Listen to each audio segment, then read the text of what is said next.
Hello বন্ধুরা, আসসালামু আলাইকুম।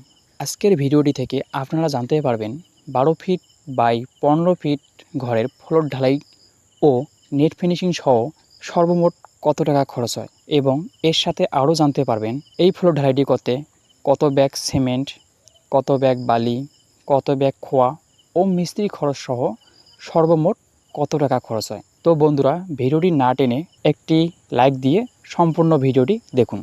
আপনারা এখানে যে ফ্লোর ঢালাইটি দেখতে পারতেছেন, এই রুমটির সাইজ হলো 12 ফিট বাই 15 ফিট। আমরা এখানে এক পাট্টা অর্থাৎ 2 ইঞ্চি ঢালাই দিতেছি।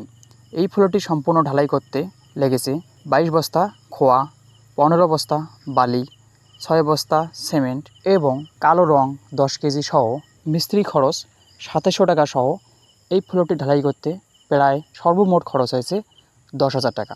তবে এলাকা ভেদে এই টাকার পরিমাণ পার্থক্য হতে পারে।